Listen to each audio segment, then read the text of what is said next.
저는 요나서부터 12가지 소선지자 중에서 4가지 책을 말씀을 드리기를 원합니다. 제가 아는 목사님께서 요나서의 핵심이 뭔지 아느냐라고 저를 물어봤습니다. 그래서 제가 아는 대로 이 요나서는 이 니느웨라고 하는 난공불락의 성이 있거든요. 잘 나가는 성이에요. 아수르의 수도입니다. 그러니까 사람들이 부유합니다. 그런데 갑자기 이스라엘 선지자에게 이방 나라, 그것도 우리나라를 압제하고 빼앗아갔던 우리를 힘들게 한, 마치 일본 제국주의가 우리나라를 침략했을 때 우리 선지자가 일본 가서 복음 증거하는 거하고 비슷한 상황입니다. 그래서 요나서는 이방인을 사랑하는 하나님의 마음이 가득 담겨져 있는 요나 선교사에 관련된 이야기라고 얘기를 했습니다. 근데 목사님이 아니래요.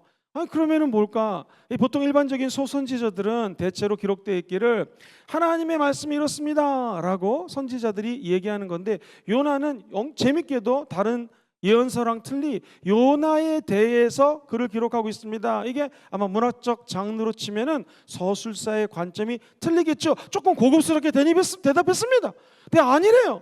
그럼 뭐냐 그랬더니 요나는 나가 문제라는 거예요. 아니, 맞는 말인 것 같아요. 이것은 사실 신학적으로 또 어떤 책인지 아는 것도 중요하지만, 요나서에서 담겨져 있는 메시지는 하나님이 우리에게 사명을 주셨는데 이 일하기 싫은 거예요. 하기 싫습니다. 그래서 항상 문제는 다른 사람이 아니라, 교회가 아니라, 우리 구역, 우리 홈이 아니라 바로 나라는 거죠. 내가 변화되고 순종하면 하나님의 뜻이 하늘에서 이루어진 것처럼 땅에서 이루어지게 될 줄 믿습니다.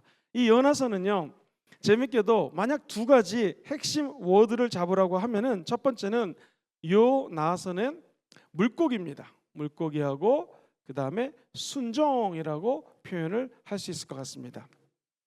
자, 물고기는 왜 물고기일까요? 요나가, 너는 그 당시 고대 근동에 이 욥바라고 하는 지역이 있었는데요, 여기가 다시스라고 하는, 아마도 저쪽 유럽의 스페인에 있는 자연 항구로 추정이 됩니다. 여기로 이제 가려고 배를 탑니다. 자연 항구였던 욥바에서 배를 타고 항해를 하는데, 이게 웬일입니까? 물고기가 나타나가지고 우리가 아는 것처럼 풍랑에 빠졌을 때 요나가 물속에 뛰어들 수밖에 없는 상황이 펼쳐지게 되죠. 뱃속에 들어갔다가 여기다가 다시 토해내게 되는 장면이 나옵니다. 자, 목사님, 이게 뭘 의미하겠습니까? 이 물고기 안에 들어가서 3일 동안 있다가 나오는 것은 예수님이 장사한 지 사흘 만에 부활하는 것을 의미합니다. 그런데 저는 요나서를 읽을 때마다 참 이해가 안 되는 것이 조금 있어요. 그건 뭐냐면, 한 번도 주의 종들, 선지자들, 하나님의 왕들, 그리고 하나님의 일을 감당했던 사람들은 주님이 명령할 때 나는 작은 자입니다, 제단 숯불 레이플에 가까이 되니 순종하고 나아가거든요. 근데 요나는 순종을 안 합니다. 도망가요. 아무리 니느웨라고 하는 수도가, 또 아스리라고 하는 나라가 마음에 안 들어도 대부분 순종했는데 요나는 순종하지 않습니다. 그리고 도망가는 배를 탑니다. 자연재해를 만납니다. 그랬더니 갑자기 당신은 누구냐, 도대체 이 재해가 어디서 나느냐 했더니 요나가 나타나가지고 나는 원래 하나님을 믿는 사람인데 하나님의 종으로서 설교하기 시작합니다. 좀 뭔가 엉뚱해요. 그런데 이 요나서에 담겨져 있는 하나님의 메시지는 뭐냐면, 물고기 안에 들어가서 3일 동안 그가 회개 기도했더니 하나님이 그를 다시 살려냈더라. 나중에 우리 예수님은 이것을 이렇게 기록을 합니다. 마태복음 12장 38절로 40절 읽어봐요. 시작. 그때 서기관과 바리새인 중 몇 사람이 말하되 선생님이여, 우리에게 표적 보여주기를 원합니다. 예수께서 대답하여 이르시되 악하고 음란한 세대가 표적을 구하나 선지자 요나의 표적밖에는 보일 표적이 없느니라. 요나가 밤낮 사흘 동안 큰 물고기 뱃속에 있었던 것처럼 인자 예수님도 밤낮 사흘 동안의 땅속, 지옥을 의미하죠. 죽음을 의미하죠. 죽음 속에 있을 것이다 라고 예수님이 말씀을 하십니다. 자, 물고기에 갇혔던 사건, 나중에 이 땅에 모든 죄를 짊어지시고 십자가에서 죽고 부활하신 예수님을 의미합니다. 자, 그가 이제 회개하고 하나님 말씀을 따라 순종해서 니느웨 가서 복음을 전합니다. 고대 근동을 연구한 학자들에 의하면 니느웨는요, 우리가 보통 만리장성 가면 마차가 쌍방향으로 다닐 정도, 2개가 다닐 정도 왕복도로를 만들어 놨는데, 이 니느웨 성은요 당시 3차선입니다. 엄청나게 많은 군사 물품들이 나를 수 있는 거대한 성이었어요. 그러니까 사람들이 가장 잘 먹고 잘 살고 튼튼한 성이었는데, 하나님은 엉뚱하게도 요나에게 식민지 상황 속에 괴롭히는 자들에 가서 복음을 증거하라고 합니다. 아마도 제가 요나서를 읽으면서 좀 이해가 안 되는 게 있었다고 하는데 요나의 마음은 이랬었던 것 같아요. 우리나라 민족도 힘들고 지금 하나님을 제대로 믿지 않고 있는데 지금 다른 나라 민족에 가서, 더군다나 저 엉뚱한 나라, 우리를 괴롭히는 나라에 가서 복음을 전하라는 게 웬 말입니까 하고 거부했던 것 같습니다. 어쨌든 그가 순종해서 니느웨에 가서 말씀을 전하는데 이게 웬일입니까? 왕이 선포합니다. 고관 대작들이 빨리 저 사람의 선포처럼 회개하라. 하나님이란 분이 계시면 이 성을 멸망할 수 있으니까 회개하자 하고 회개운동이 일어납니다. 자, 나중에는요 100년이 지나서 사람들은 회개하고 하나님이 구원을 해주셨어요. 은혜를 주셨어요. 다 까먹습니다. 근데 결국 한 100년 지나고 나서는 그 니느웨 성은 처참하게 무너지게 되죠. 우리가 여기서 깨닫는 것은 두 가지입니다. 첫 번째, 내가 하나님 일을 안 하면 언젠가는 하나님이 하나님 일을 합니다. 나를 안 통해서도 아마 다른 사람을 통해서도 하는 것이죠. 근데 우리가 회개하면 하나님께서 우리를 고쳐주시고 사용하십니다. 할렐루야. 그리고 니느웨 성이 회개하자 하나님이 구원했던 것처럼 천하만민 누구도 회개하면 하나님이 돌이켜주시고 은혜를 주셔요. 근데 그 회개가 긴 인생의 여정 속에서 지속된다? 그렇지 않습니다. 100년 뒤 멸망당하는 느헤미야 성을 보면서 우리도 하나님 앞에 회개했으면요 어저께 했으니까 끝이 아니라 사회생활을 하고 이 세상에 살다 보면 늘 손을 닦아야 되는 것처럼 예수의 보혈을 의지하여 하나님 앞에 늘 회개하시고 주의 보혈로 충만한 여러분 되시기를 주의 이름으로 축원드립니다. 그래서 선지자가 구원을 위해서 하나님이 내뱉은 손길은 요나를 멸망시키려고 한 것이 아니라 물고기를 통한 하나님의 구원의 은혜가 담겨져 있고, 순종하는 모습을 주님은 지금도 지켜보시면서 결국 회개하는 자에게 하나님은 순종합다라고 인식해 주시고 그를 통하여 구원의 여정을 베푼다는 것입니다. 여기 계신 모든 분들이 하나님 앞에 물고기 안에 갇힌 것처럼 어려운 분이 계십니까? 순종을 하고 싶지만 하나님 말씀이 너무나 버거워서 도망가는 분이 계십니까? 오늘 예수 그리스도가 순종으로 십자가에 죽고 3일 만에 부활했듯이 오늘 저와 여러분들도 하나님 앞에 순종하고 다시 한번 영과 혼과 육이 부활되는 거룩한 사건이 있기를 주의 이름으로 축원드립니다. 자, 그렇다면은 본론에 몇 가지를 말씀드리기 전에 한 가지만 더 말씀드리겠습니다. 오늘 유독 요나서에는요 등장하는 것들이 많습니다. 갑자기 회오리 바람이 불고 태풍이 다가옵니다. 시간 관계상 성경 읽지 않겠습니다. 또 요나서를 가만히 읽다 보면은요 그의 생명을 구원하는 물고기도 나타납니다. 뿐만 아니라 그가 나중에 니느웨에 가서 막 복음을 전했더니 사람들이 회개합니다. 은혜 받습니다. 그럴 정작 요나는 성 밖으로 나와가지고 텐트를 쳐놓고 하나님이 어떤 일을 벌이시나 가만히 봤는데 너무너무나 저 사람들이 구원받는 것이 못마땅했습니다. 하나님 어떻게 저 죄인 악한 나라 저 사람들을 구원하십니까? 하면서 축제날을 죽여주세요 라고 하는데 너무 날씨가 덥잖아요. 갑자기 박농쿨이 나타납니다. 그늘이 생깁니다. 너무너무 박농쿨을 아꼈어요. 그런데 다음날 하나님이 박농쿨을 다 걷어갑니다. 덥잖아요. 짜증이 납니다. 또 나를 죽여주시옵소서. 그랬더니 이 요나서는 재밌게 하나님이 질문을 하면서 마무리가 됩니다. 네가 왜 나한테 화를 내니? 네가 나한테 왜 짜증을 내니? 네가 하루 동안 아꼈던 저 박농쿨 내가 하루 만에 걷어간다면 내 뜻 아니겠니? 네가 하루 동안 사랑했던 박농쿨이 허무하게 걷어갔을 때 네가 짜증을 내는데 저 니느웨 사람들은 내가 사랑하는 사람이고 엄청나게 많은 백성들이 살고 있다. 그러니 내가 어찌 저 사람들을 사랑하지 않겠느냐라고 하면서 하나님이 박농쿨을 거두가는 것을 비유하면서 네가 사랑했던 박농쿨 어찌 내가 저 니느웨 사람들을 사랑한다고 하는데 네가 나에게 무엇을 이야기할 수 있겠는가? 태풍, 물고기, 박농쿨 나왔던 모든 이 등장하는 것들은 또 벌레도 나타나고요 동풍이 막 부는 장면이 나옵니다. 이 모든 것들은 한번 저를 따라해 볼까요? 하나님의 주권, 하나님의 주권을 보여주는 거예요. 그러니까 오늘 저와 여러분들이 하루를 살면서 만났던 사람들이 있죠. 내가 기도하지만 응답이 안 다가온다. 태풍이 몰아친다. 동풍이 다가온다. 물고기가 나타난다. 날 잡아먹는다. 박농쿨이 있어서 좋았는데 걷어갔다. 코로나19가 나타났다. 이 모든 것들이 다 하나님의 주권 안에서 진행되고 있다는 것을 기억하시기를 주의 이름으로 축원드립니다. 이 열왕기상 14장에 보면 25절에 이런 말이 나와요. 같이 한번 읽어볼까요? 시작. 이스라엘의 하나님 야훼께서 그의 종 가드벨 아미떼의 아들 선지자 요나를 통하여 하신 말씀과 같이, 즉 이 요나는 여로보암 왕, 북이스라엘의 왕입니다. 자, 어느 시대라고 그랬죠? 엄청나게 잘 살고 부귀영화가 있었던 시기입니다. 이때 하나님의 은혜 가운데 메시지를 선포했던 요나라는 것을 기억하면 좋겠습니다. 자, 니느웨 멸망을 선포한 요나서에 나오는 한 절 말씀만 보겠습니다. 3장에 보면은요 5절에서 10절 사이에 회개하는 니느웨를 구하는 장면이 나옵니다. 같이 한번 읽어보겠습니다. 시작.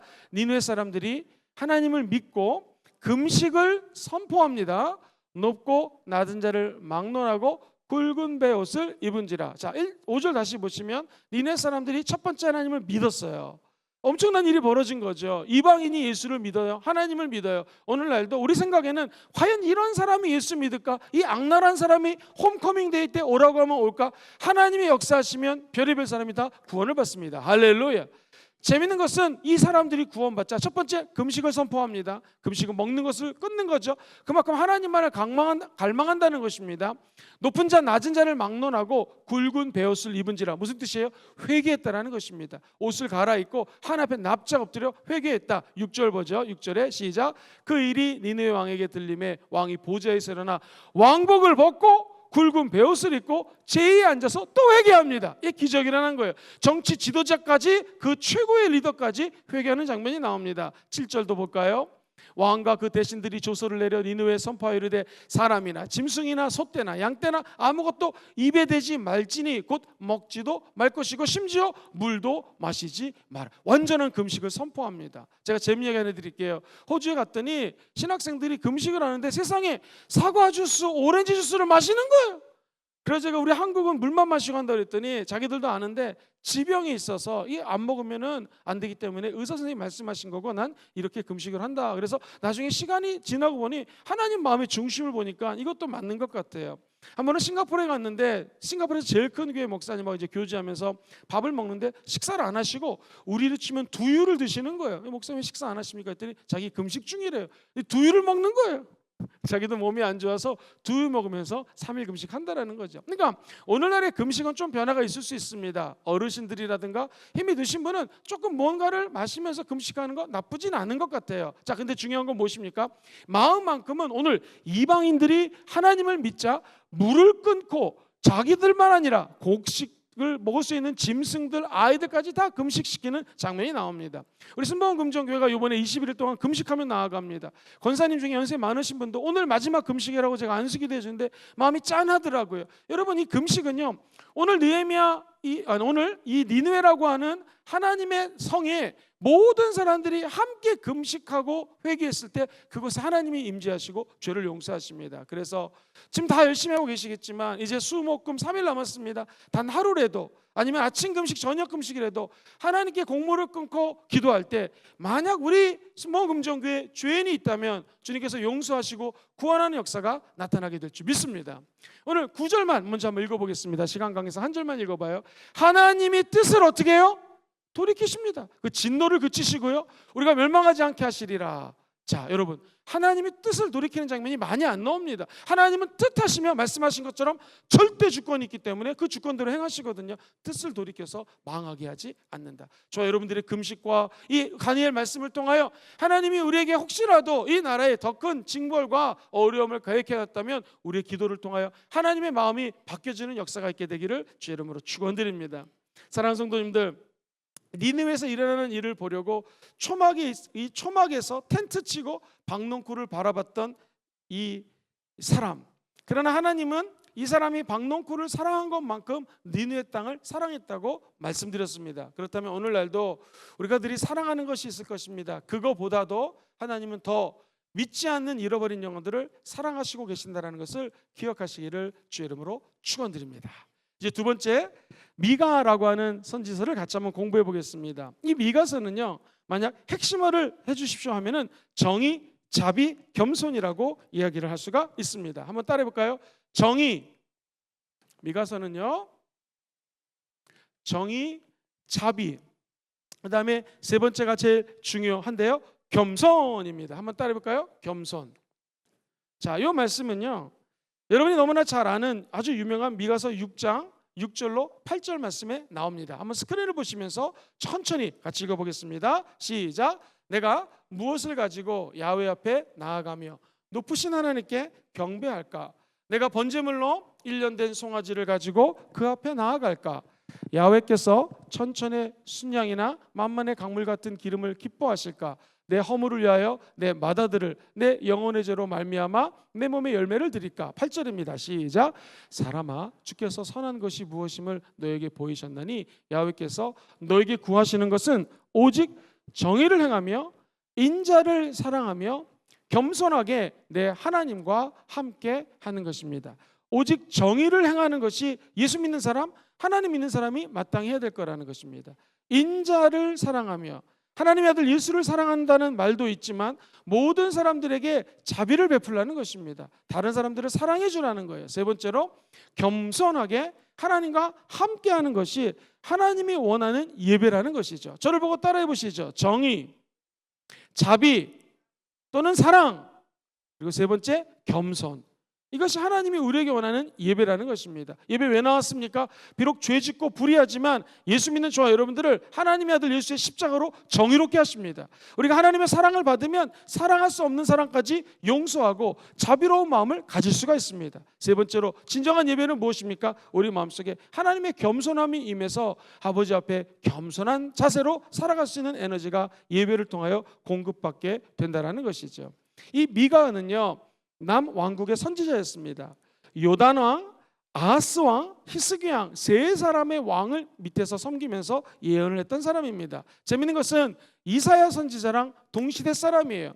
근데 이사야 선지자는 국제적 정세를 바라보면서 국가적으로 온 열방을 향하여 예언했던 선지자라면, 오늘 이 미가는요, 이스라엘을 향하여 집중적으로 예언을 하기 시작합니다. 특별히 이스라엘 땅에, 남유다 땅에 하나님을 믿는다고 하면서 제대로 통치하지 못하는 정치 지도자들, 또 그 나라의 위정자들 내지는 리더들을 향하여 예언을 하기 시작합니다.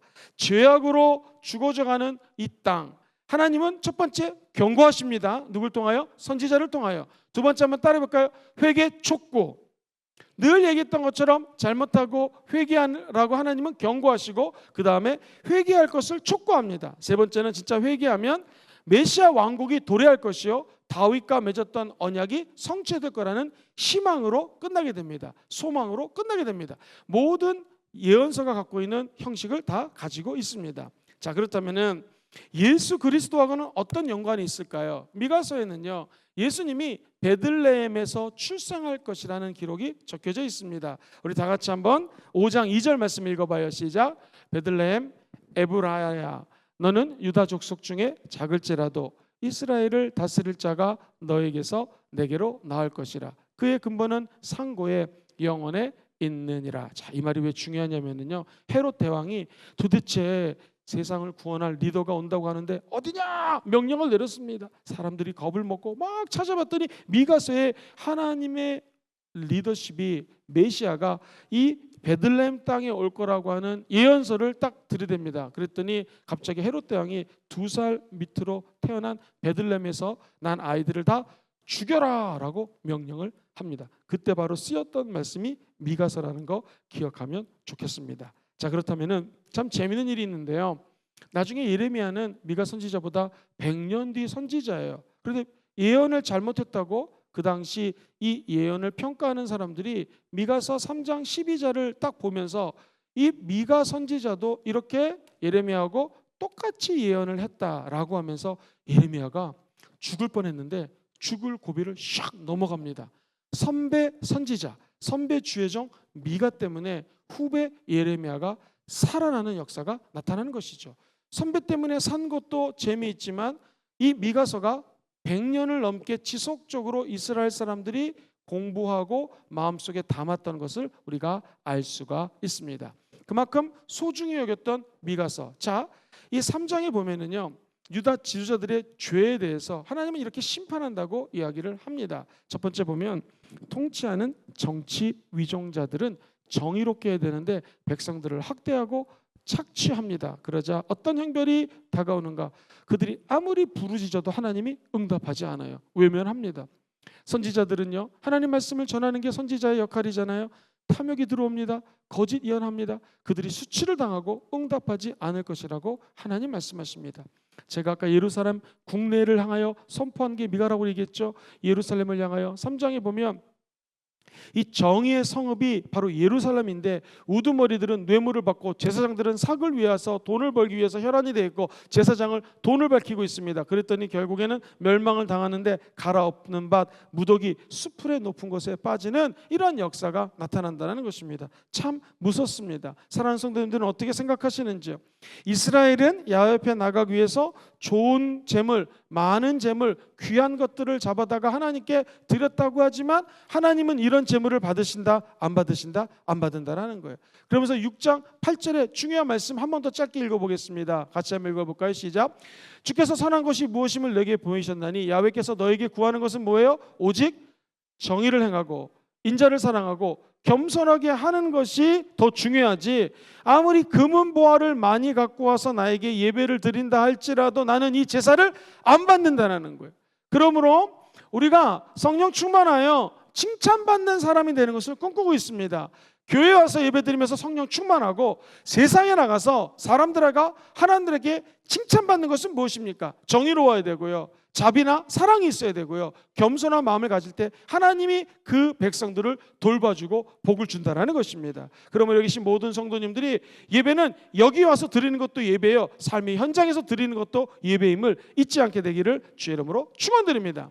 마지막 7장 20절에는요 결국 모든 예언서의 공통점처럼 마지막을 이렇게 끝내십니다. 시작. 주께서 옛적에 우리 조상들에게 맹세하신 대로 야곱에게 성실을 베푸시며 아브라함에게 어떻게 해요? 인애를 더하시겠습니다. 잘 보시죠. 뭘 약속하십니까? 아브라함의 언약을 상기시키면서 오늘 이 미가서가 마무리됩니다. 뭐예요? 아브라함과 내렸던 하나님 맺었던 언약, 다윗 왕을 통하여 맺었던 언약, 그 하나님이 신실하게 언약을 실천하고 계십니다로 끝납니다. 오늘 우리 성도님들 가운데서 힘들고 어렵고 눈물을 흘리는 분이 계십니까? 내가 일하는 곳에 내 윗사람들이 비리가 많은 것 같고 힘든 조직체에서 일을 하고 있는 것 같이 느껴질 때가 있습니까? 오늘 미가서처럼 끝까지 기도하시고 하나님 붙드시면 하나님께서는요 정의를 행하고 끝까지 사랑하고 겸손한 자에게는 오늘 본문 말씀 그대로 아브라함의 축복의 언약이 여러분을 통하여 성취되게 될 것입니다. 세 번째로 오늘 나훔이라는 선지서로 한번 넘어가도록 하겠습니다. 나훔의 두 가지 포인트를 잡으려면요 막강한 힘입니다. 아주 강력한 힘. 자, 두 번째로요 나훔에서 얘기하고 싶은 것은 무엇인가? 위로입니다. 나훔 선지자가 하고 싶었던 이야기가 두 가지가 집중적으로 적혀져 있습니다. 이 아수르의 수도 니느웨하고 또 연결이 됩니다. 하나님이 그곳에 이제 심판할 것입니다 라는 것을 지속적으로 나훔 선지자가 이야기를 합니다. 니느웨는요 막강한 강력한 성입니다. 그런데 악행으로 곧 멸망하게 될 것이다. 그리고 압제를 받던 유다 사람들은 이제 위로를 받게 될 것이다 라는 것이 집중적으로 나와 있습니다. 나훔이라는 이름은요 한번 저를 따라해 볼까요? 야훼께서 위로하시다. 시작. 야훼께서 위로. 이분 이름 자체가 야훼 하나님이 위로하신다라는 거예요. 참 위로는요 내가 위로를 받은 만큼 다른 사람을 위로할 수 있습니다. 그래서 제가 만약에 어떤 사람을 만났는데 제 힘든 상황을 얘기했을 때 내 아픔을 미리 경험한 사람은요 저에게 큰 위로를 줍니다. 그런데 그것을 경험하지 못한 사람은 저를 이해하지 못하는 것이죠. 나훔 선지자는 야훼께 수많은 위로를 받았던 것 같습니다. 그랬더니 결국 이분을 통하여 수많은 이스라엘 사람들에게 위로를 전파합니다. 왠지 위로하면 우리에게 떠오르는 것이 나긋나긋하고 잘 받아들이고 그럴 것 같잖아요. 그렇지 않습니다. 나홈이라고 하는 선지자의 별명은 천둥 같은 선지자라는 것입니다. 즉 그의 하나님의 메시지는 천둥처럼 아수르 이 피의 도성 니느웨는 멸망할 것이다 라고 천둥처럼 선포했어요. 또 한 가지, 그렇지만 하나님은 살아계셔서 당신들을 위로할 것입니다. 우리 순복음으로 치면은 뜨겁게 불처럼 메시지를 전했단 말이죠. 근데 사람들이 큰 위로를 받았다라는 것입니다. 그래서 우리가 상징적으로 갖고 있는 그런 위로에 대한 고정관념을 깨뜨리시고 저와 여러분들은 참때 위로자가 되게 하면 우리 입술을 열어서 예수 십자가를 선포하면 잃어버린 영혼들이 큰 위로를 받는 역사가 나타나게 될 줄 믿습니다.